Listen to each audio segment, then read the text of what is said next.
100 Years of Wealth, like and subscribe on that. Next topic we're going to dive into, we're going to keep it moving quickly. The Lakers. Right now, my Lakers are currently down 2-1 in the first round of the Western Conference playoffs, right? And to be real honest with you, I am not very surprised.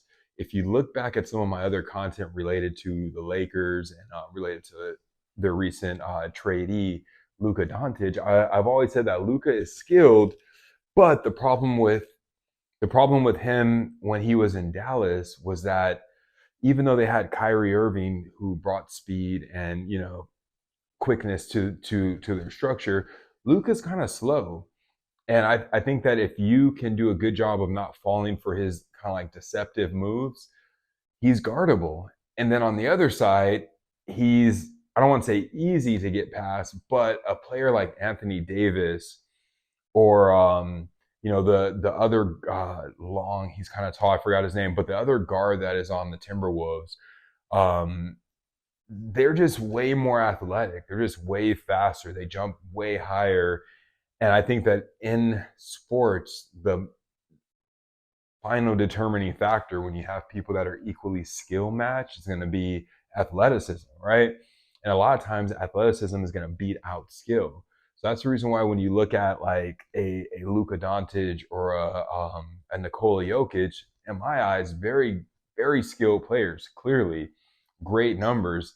But I just feel like a lot of times they are able to get away with certain things because of lack of solid disciplined defense, right?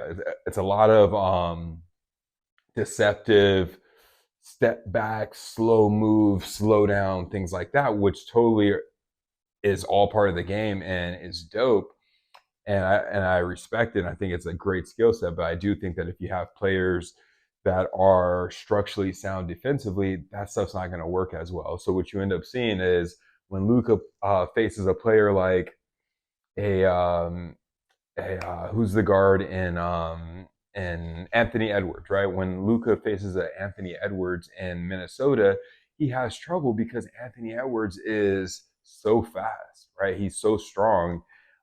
It's just going to be a disadvantage always, right? So obviously these have been good games. The Lakers won 1 out of the last 3 games in this series, but as you go further in a series, you get more exhausted. That's just how it goes. That's the reason why championships are so hard and so respected, right? So my point is with the Lakers, I'll pose it as a question. What do you guys think? Do the Lakers have enough in the tank to actually make this a real series, or is this going to fizzle out and go 4-1? Or do you think the Lakers could win 1 more game, win 2, win 3 more games? See, it starts to be a uphill battle when you start to think of it this way. So it all starts today. Today is Sunday, and the Lakers play actually pretty early today, 12:30. So if you're watching this video before 12:30 on Sunday, we don't know what happened, right? And I'm going to try to get this uploaded pretty quickly for you guys just as a preview. But I think my prediction will hold true that the Lakers will end up losing this series, unfortunately for me and our city, because we want to see the Lakers go far. But I think like even though LeBron has been playing great, last game 38 points I think it was, knocking down threes from all over the place. Like I've been saying, I give LeBron his props. His shot has gotten better and better over the last 4 years, gotten more consistent. Free throws, I could ask for more. I would like to see him be more consistent at the free throw. That's where I'm always like, hey, look, the whole GOAT thing, right? Like, you can't be breaking free throws and clutch time consistently if you're my GOAT, right? And then the other on that topic, we won't dive too far into that, but like a lot of times I see him do things that are just not reflective of like that top level player, even though some things that he does will create that argument where it's like, wow, this dude's, 40 years old, still dunking out the building, still consistent, still strong, still pushing his agenda, having success on the offensive end and defensive. I've been seeing him put in a lot of pressure on the defense, but then he'll do some just like terrible rookie type, like throw the ball away, brick the ball off the side of the backboard, force shot. You know what I mean? Like just things where I'm like, I'm not saying that makes you bad or whatever. You're tired. You're doing this. You've been doing this for a while. Maybe it's just you're sometimes, I don't know, you get lazy. I don't know. But if you think about it, like he is the historical leader in turnovers, which isn't ever talked about. And that's just one of those things that for me makes it to where it's hard because there was a level of perfection with Michael Jordan that not carry. But besides that, back to the series talk. I think that the Lakers would have to win game 4. They have to win game 4, or it's going to be a wrap, right? I don't see as you get more exhausted. Right now, you're in Minnesota for 2 games. Maybe your family's traveling with you. Maybe your family didn't travel with you. Those are the things that during the playoffs start to affect your performance. So I would say that for the Lakers, they have to win game 4 or this series is likely over. And my expectation is that they're going to come out strong.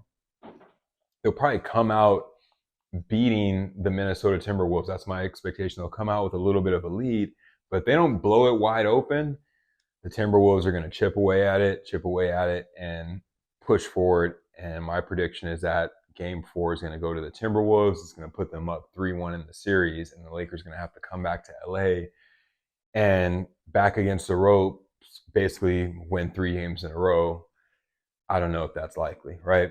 Once again, I'm always rooting for the team, but I am keeping it 100 with you. I don't think that the Lakers have enough in their tank, mainly because it's like with LeBron James, right? He busted out for 38 points last game, but if you watch the video, and I'll make sure I put some clips in, there's a lot of defensive lapses where he's just like not playing that defense. Like when I'm at the gym, if I'm playing 2-on-2 and you're my teammate, I'm backing you up, dude. Like every play matters. We are trying to win this game at 24-hour fitness. We're not trying to get off the court.